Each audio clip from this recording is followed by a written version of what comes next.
निगाह होगी ताकि वो मेरे साथ रहे। जो कामिल राह पर चलता है वही मेरी खिदमत करेगा। आमीन। खुदा के कलाम के पढ़े और सुने जाने पर खुदा का शुक्र हो, खुदा की बरकत हो। आमीन। बैठ जाइए।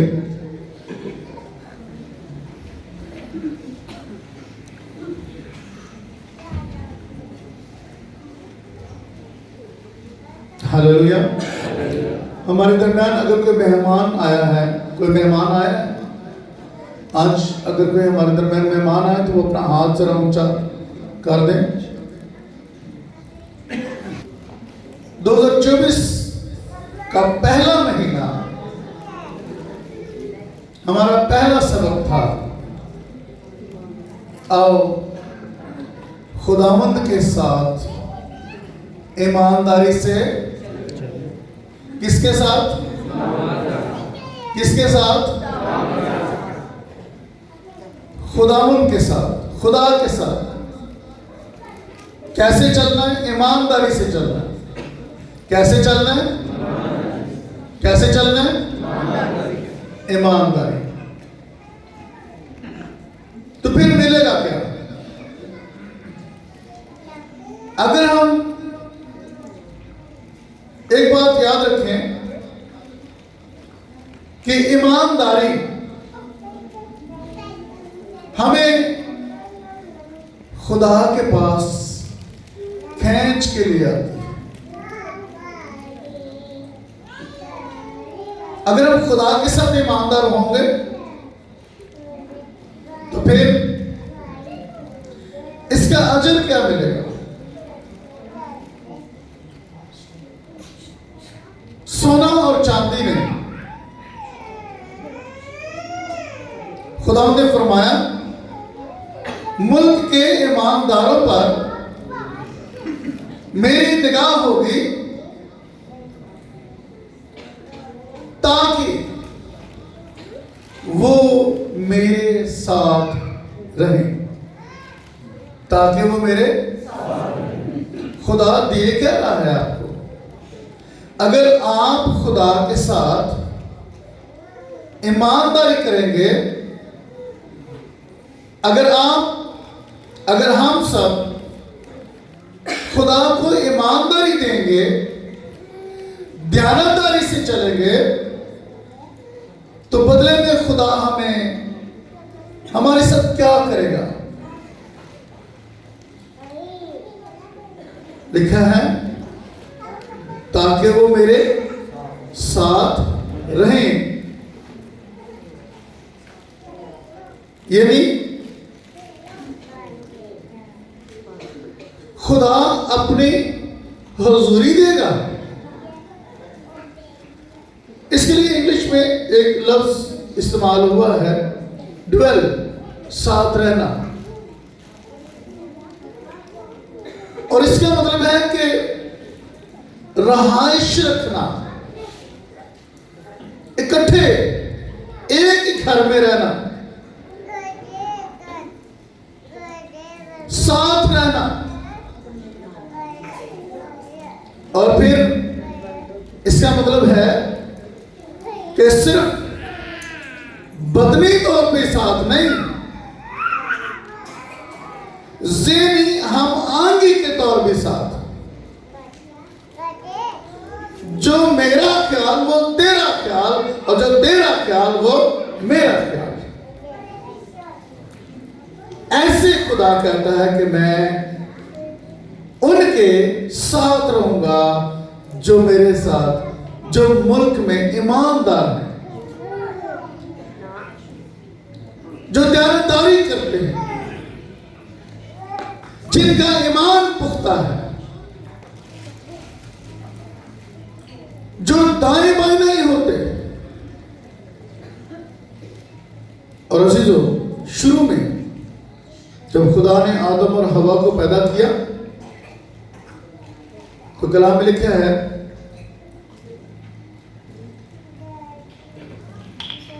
खुदा ने उनको अपनी हसूरी में रखा था।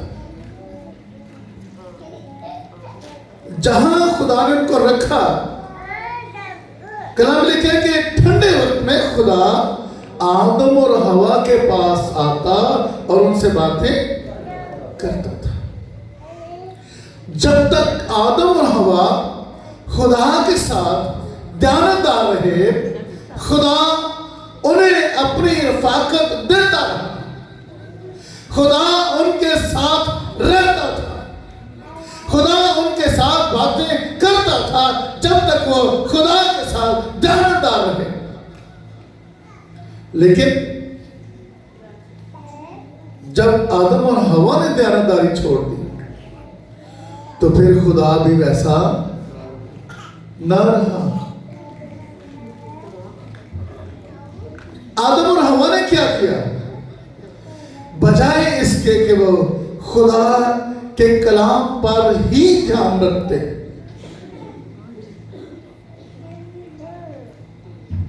एक शख्सियत उनकी जिंदगी में आई जिसका नाम सांप है।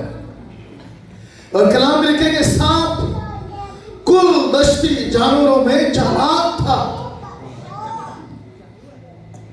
और ये आके कहता है कि क्या वाकई तुम बाग के तमाम दरख्तों का फल खाते हो? शक पैदा कर लिया।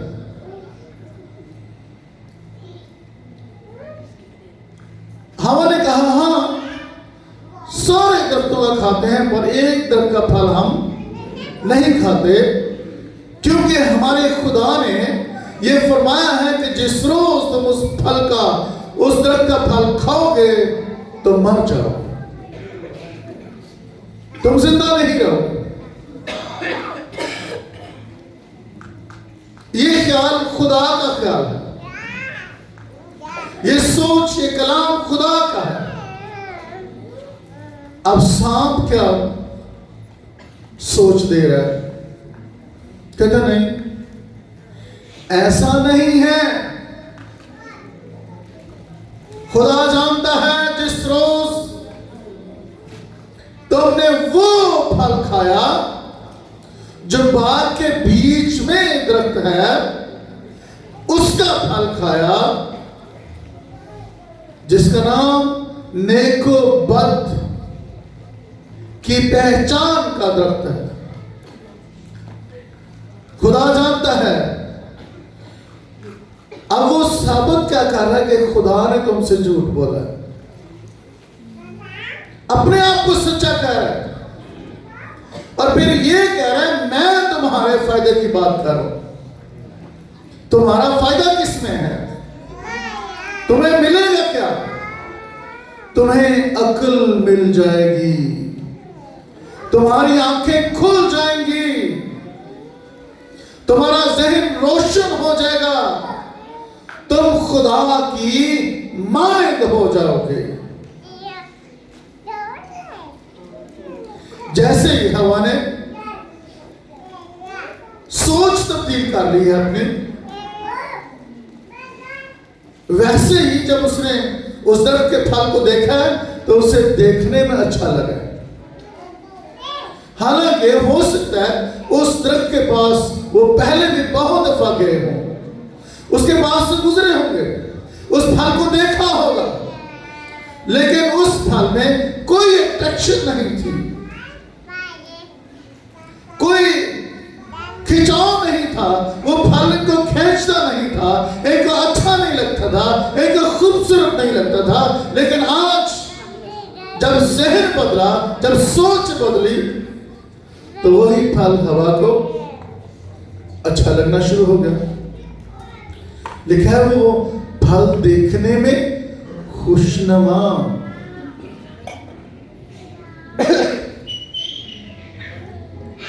उसने तोड़ा और उस फल को खाया, और जब उसने एक बाइट ली होगी, खाया होगा, और फिर उसने देखा कि मैं तो मरी नहीं, मुझे तो कुछ भी नहीं हुआ। अब देखिए कौन उसकी नजर में गलत हो गया। खुदा ने कहा था जिस दिन तुम तुम नेको भक्त के दर्द का फल खाओगे तो मर जाओगे, मुझे तो कुछ नहीं हुआ। उसने वो फल खाया और अपने शोहर को भी खिलाया। शोहर को भी हम ख्याल किया, कुछ भी नहीं हुआ। मैं नहीं मरी तो तुम कैसे मरोगे? इसका मतलब है सांप सच्चा है। अगर हम ये फल खा लेंगे तो फिर हम खुदा की मानद बन जाएंगे। खुदा ने तो कहा था जिस दिन तुमने उस फल को खा लिया तुम मर जाओगे, लेकिन मैं मरी नहीं। और फिर वो भी उसका हम ख्याल हो गया। लेकिन जैसे ही आदम और हवा सांप के साथ एक ख्याल में होते हैं, खुदा के साथ, खुदा के सोच, खुदा के साथ लगाओ, वो सब कुछ खत्म हो जाता है। शक आ गया कि इसका मतलब है खुदा ठीक है, खुदा नहीं से अपना सच बोल रहे।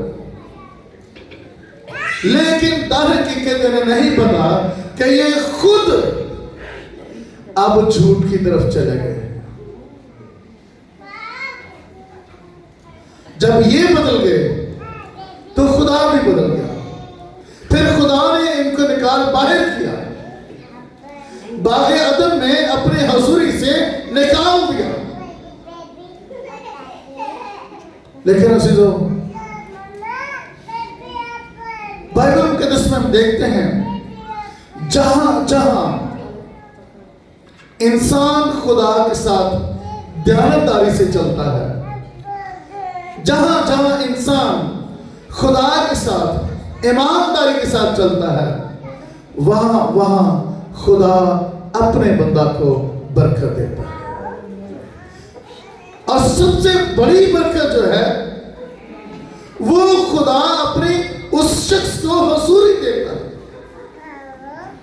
खुदा उसके साथ हो जाता है।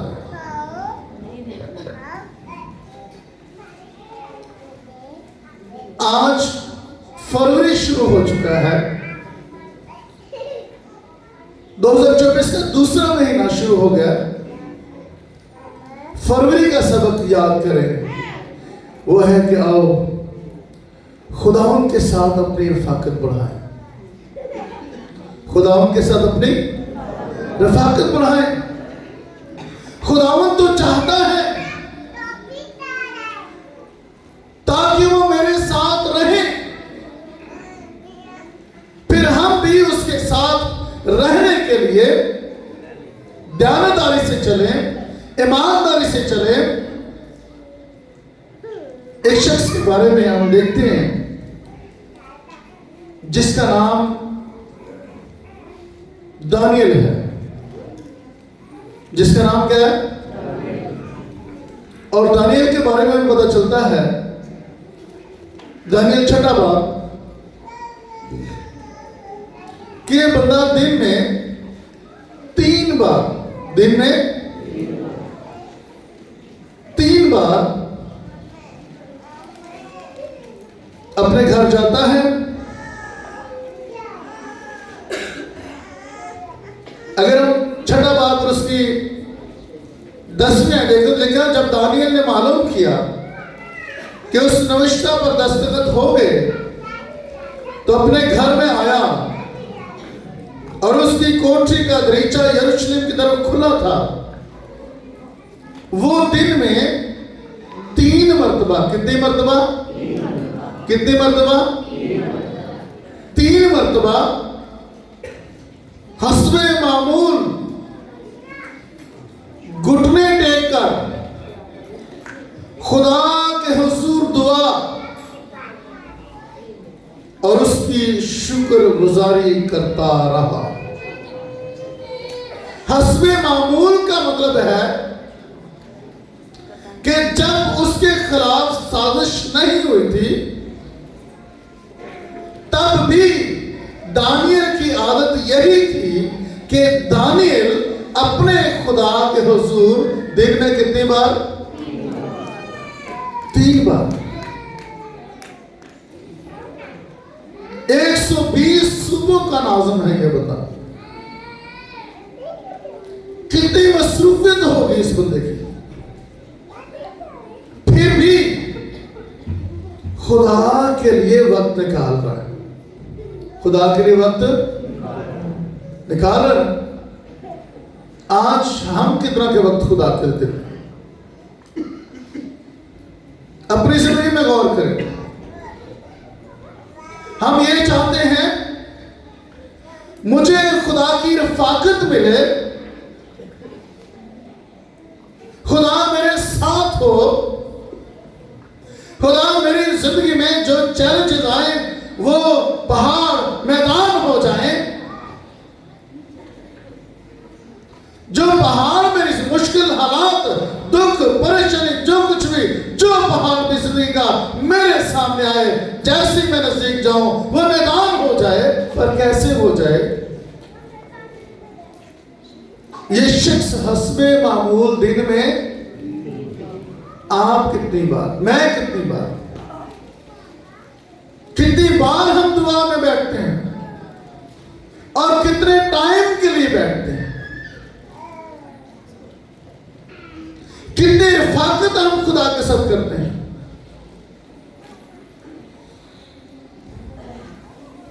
ड्यूटी को कितना टाइम देते हैं, टीवी को कितना टाइम देते हैं, और बीवी बच्चों को कितना टाइम देते हैं। सारा दिन कौन हमारे साथ? टाइम की कैलकुलेशन करके देखें, आप किसको कितना टाइम दे रहे हैं और खुदा को कितना टाइम दे रहे हैं। क्यों जी सुहेल साहब?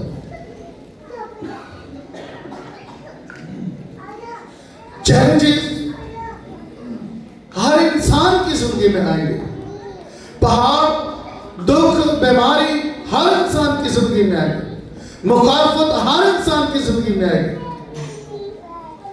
लेकिन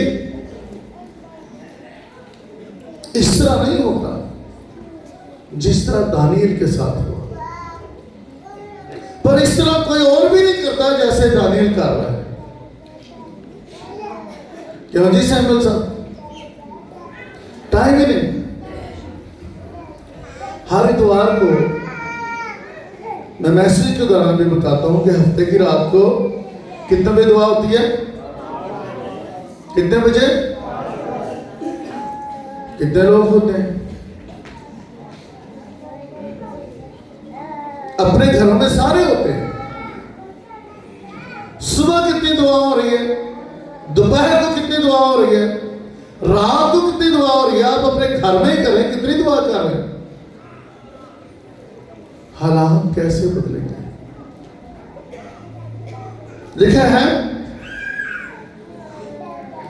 दानियल हस्बे मामूल, हस्बे आदत, दानियल की ये आदत थी, दानियल का ये मामूल था, ये उसकी रोजमर्रा की जिंदगी का एक हिस्सा था कि वो दिन में 3 मरतबा दुआ करता था। इसकी जिंदगी में परेशानी आ गई, इसके मुखालिफ खड़े हो गए ताकि इससे ओहदे से हटाए, लेकिन कोई ऐसी वजह ढूंढ ही ना पाए जिससे इसको इस ओहदे से हटाए। तो उन्होंने कहा कि ये एक बात के सिवा हम इस पर कोई और इल्जाम लगा, ये ध्यानदार है, ये अपने कारोबार में ध्यानदार है, ये अपने बातचीत में ध्यानदार है, और इसी तरह से इसकी एक ध्यानदारी इसको फंसाएगी। और वो ध्यानदारी कौन सी है? ये अपने खुदा के साथ ध्यानदार है, ये अपने खुदा के साथ ध्यानदार है। इसे खुदा की ध्यानदारी में फंसाओ। एक तो इतना ही पता कि जो खुदा के साथ ध्यानदार है, जो खुदा के साथ ईमानदारी से चलता है, खुदा की निगाह में है। एक है कि इसे फंसाओ। ये अगर हम 5वें पढ़े तो लिखे, तब उन्होंने कहा कि हम इस दानियल को उसके खुदा की शरीयत के सिवा किसी और बात में कसूरवार ना पाएंगे। अब उन्होंने मशवरा किया। मशवरा क्या किया?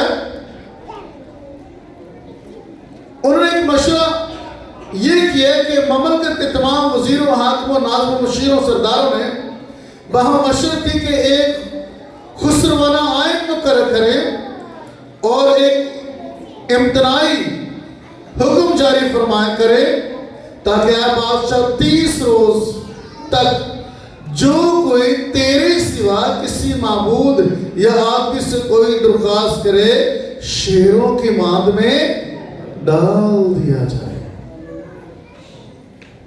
उन्होंने बादशाह से एक बादशाही फरमान जारी करवा दिया कि ऐ बादशाह,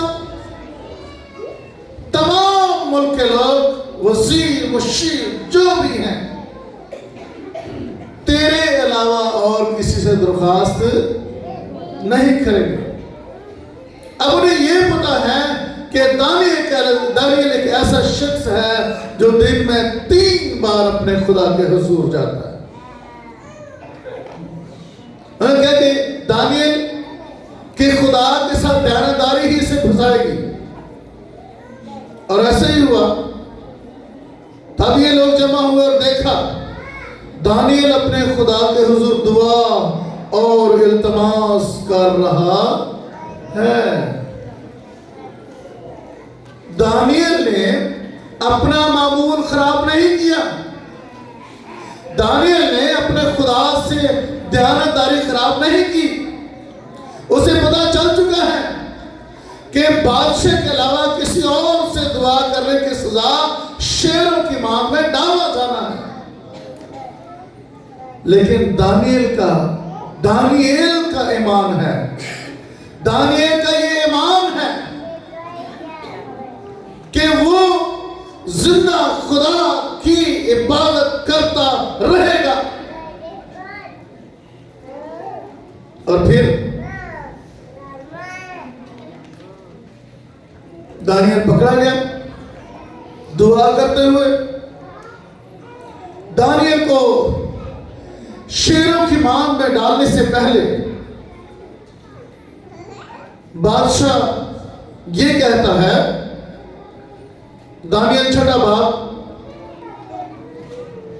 और 16वें आयत में लिखा है, तब बादशाह ने हुक्म दिया और वह दानियल को लाए और शेरों की मांग में डाल दिया।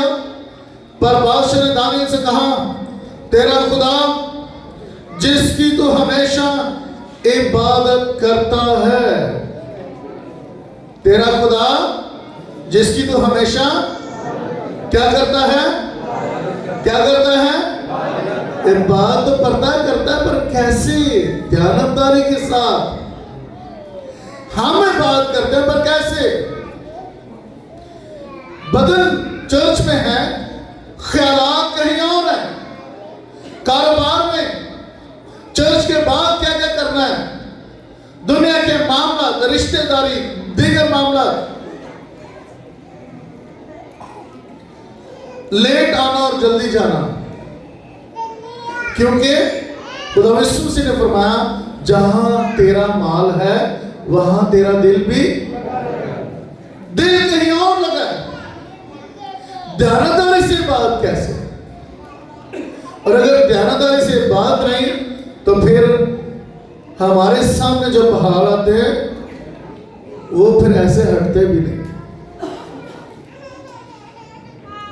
लेकिन हर वो शख्स जो ध्यानदारी के साथ अपने खुदा के साथ चलता है, ध्यानदारी के साथ अपने खुदा के कलाम की फरमाबरदारी करता है, याद रखें आज भी अगर दानियल का खुदा उस वक्त जिंदा था तो आज भी मेरा और आपका खुदा जिंदा है, मौजूद है और वो हमें बरकत देता है, वो छुड़ाता है, वो पहाड़ों को मैदान करता है।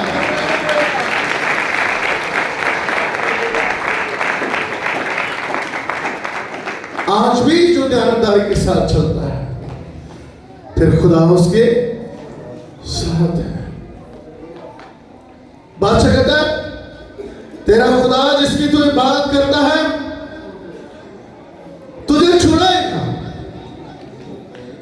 एक पत्थर लाकर उस मां के मुंह पर रख दिया। रात गुजर गई, लेकिन बादशाह परेशान है और बादशाह के अंदर ये तजस्सुस है उस खुदा के ताल्लुक से जिसकी इबादत दानियल करता था। क्या वाकई दानियल को शेरों ने खा लिया होगा? क्या वाकई शेर जो भूखे थे उन्होंने दानियल को मुकम्मल तौर पर चीर फाड़ किया होगा? या वाकई दानियल का खुदा आया है? देखा है, बादशाह सुबह सवेरे उठा और जल्दी से शेरों के मांग की तरफ चला और जब मांग पर पहुंचा तो गमनाक आवाज से दानियल को पुकारा। बादशाह ने दानियल को खिताब कर कहा, ऐ दानियल, ऐ दानियल। अब देखें बादशाह का ईमान देखें, जिंदा खुदा के बंदे, ऐ दानियल, जिंदा खुदा के बंदे, क्या तेरा खुदा जिसकी तू हमेशा इबादत करता है कादिर हुआ? अब इससे यकीन नहीं है कि दानियल जिंदा होगा, लेकिन एक यकीन यह है भी है क्योंकि इसे पता है कि दानियल का खुदा जिंदा खुदा है। इसका ये ईमान ज्यादा गालिब हुआ कि दानियल जिंदा होगा, दानियल मुझे जवाब देगा, दानियल के खुदा ने इसे बचाया होगा। और जब ये दानियल को पुकारता है कि जिसकी तू हमेशा इबादत करता है कादिर हुआ कि तुझे शेरों से छुड़ाए, तब लिखा है दानियल ने बादशाह से कहा, ऐ बादशाह अब तक जीता रह। दानियल की आवाज शेरों की मांग से आई है, शेरों की गांव से दानियल की आवाज आई है, ऐ बादशाह अब तक जीता रह। बादशाह हैरान हो गया और अगला जवाब सुनने के लिए, और अगला जवाब है कि ऐ बादशाह, मेरे खुदा ने अपना फरिश्ता भेजा ताकि वो शेरों के मुंह को बंद कर दे, क्योंकि वो जिंदा खुदा है, वो कुदरत वाला खुदा है और शेरों ने मुझे कोई नुकसान नहीं पहुंचाया।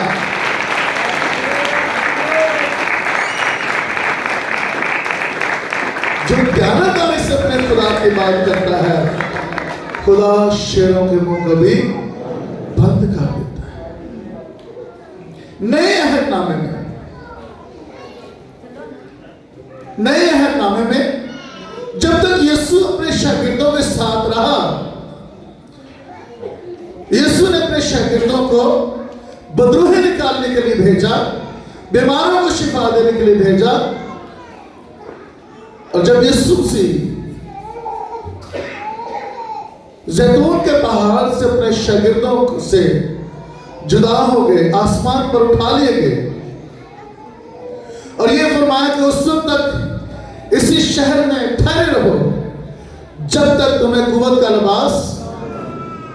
अब शागिर्दों की बात नहीं है अहदनामे में, यीशु तो आसमान पर चला गया, लेकिन खुदा यीशु मसीह ने आसमान पर जाते वक्त एक बात फरमाई, अपने शागिर्दों को फरमाया, देखो, गौर से सुनो, गौर कर लो, ये बात बड़ी ध्यान से सुनने वाली है और वो बात ये है, मैं अब से लेकर हमेशा तुम्हारे साथ हूंगा।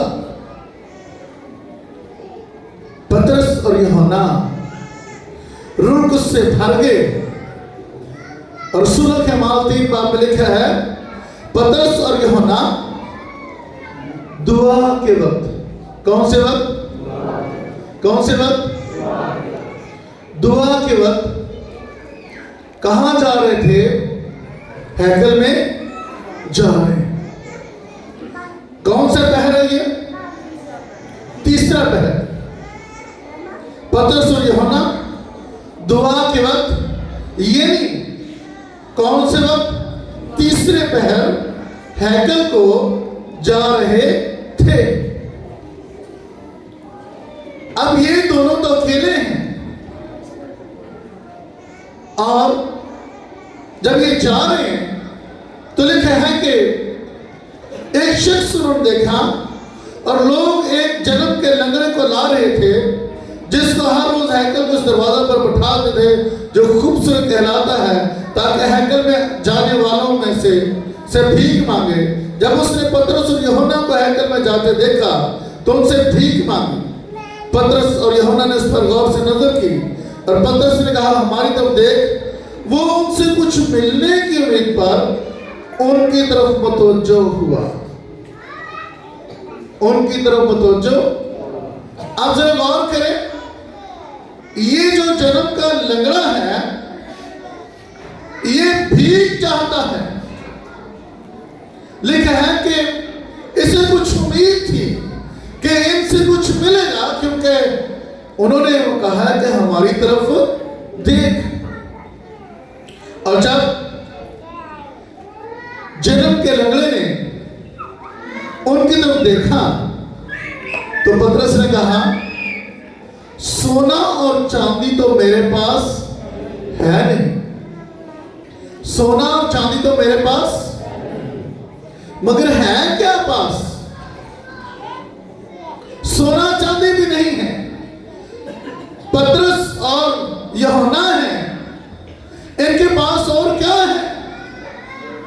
इनके पास, चूंकि ये वो लोग हैं जो यीशु के साथ रहे। किसके साथ रहे? और अब भी ये यीशु के साथ रहते हैं जब ये दुआ करने जाते हैं, क्योंकि खुदा यीशु मसीह ने फरमाया, जहां दो या तीन मेरे नाम से, मैं उनके बीच में मौजूद हूं। ये दो शख्स दुआ करने जाते हैं और ये दो शख्स, इनके पास एक चीज है। इन्होंने कहा, हमारी तरफ देख, हमारे पास सोना और चांदी तो नहीं है, लेकिन जो कुछ हमारे पास है वो हम तुझे दिए देते हैं। और हमारे पास क्या है? यीशु मसीह नासरी के नाम से उठ और चल फिर। हालेलुया! यीशु नाम में कुदरत है। हमारे पास यीशु का नाम है, क्योंकि वो हमारे साथ रहता है, हमारे अंदर रहता है। मैं अगर यीशु के साथ रहूंगा तो यीशु मेरे साथ रहेगा, फिर वो मेरे अंदर रहेगा, वो मैं उसका रूह मेरे अंदर सुकून करेगा। तब बुखार, बीमारी, वबा, लानते, आप दुआ करवाने वाले नहीं, आप दुआ करने वाले बन जाए। दुनिया आपके पास आएगी दुआ करवाने के लिए, और आप दुआ करवाने वाले नहीं, बल्कि आप दुआ, क्योंकि मुल्क के ईमानदारों पर मेरी निगाह है। ये ईमानदारों का जोड़ा है, पतरस और यूहन्ना। आज चर्च ईमानदारों का मजमुआ है। क्या आज यीशु चर्च के वसीले से काम कर रहे हैं? जरूरत इस बात की है, अपनी रफाकत बढ़ाएं यीशु के साथ, अपना उठना बैठना यीशु के साथ बढ़ाएं। वो आपके साथ, आपके घर में रहने के लिए तैयार है, वो आपके साथ साथ रहने के लिए तैयार है।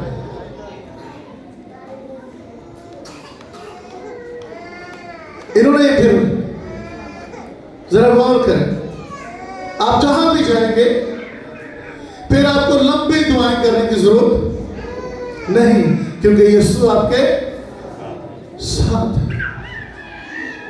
यीशु शिफा देता है, यीशु बरकत देता है, यीशु मौसम करता है। मेरा और आपका खुदा ये चाहता है हम खुदा के साथ रहें, हम खुदा के आइए और ज्यादा ध्यानदारी से अपने खुदा के साथ चले और अपनी रफाकत को अपने खुदा के साथ बढ़ाएं। हालेलुया। आइए अपने कदमों पे खड़े हो जाए। आज कितने हैं जो ये चाहते हैं कि मैं आज से अपनी रफाकत खुदा के साथ बढ़ाऊंगा, वो अपना हाथ ऊंचा करें। हालेलुया। Thank you Lord. अपनी रफाकत बढ़ाएं, अपनी रफाकत बढ़ाने के लिए अपने हाथ बुलंद करें और आइए आज अपने दिल में ये वादा लेकर जाएं, जहां मैं कारोबार को टाइम देता हूं, जहां मैं कंप्यूटर को टाइम देता हूं, जहां मैं अपने मोबाइल फोन को टाइम देता हूं, जहां मैं अपने रिश्तेदारों को टाइम देता हूं, जहां मैं अपने बीवी बच्चों को टाइम देता हूं, जहां मैं मीडिया को टाइम देता हूं, वहां उनके टाइम में से मैं काम करूंगा और अपने यीशु का टाइम को बढ़ा दूंगा। मैं अपने यीशु के साथ रहने के टाइम को बढ़ाना चाहता हूँ। खुदा यीशु मुझ पर फजल कर दे। मैं तेरे कदमों में रहना चाहता हूँ। मोबाइल फोन बंद करके, टेलीविजन बंद करके, सोशल मीडिया बंद करके खुदा यीशु मैं तेरे कदमों में बैठना चाहता हूँ। मैं तेरे कदमों में बैठना चाहती हूँ। आइए आज ये वादा करके जाएं। आइए अपनी दुआया जिंदगी को और ज्यादा मजबूत बना कर जाएं।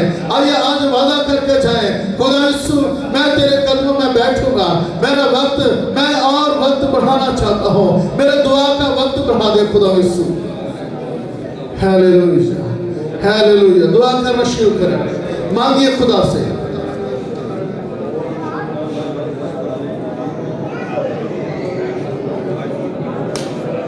हालेलुया। आज वादा करके जाए खुदा के हुजूर। आज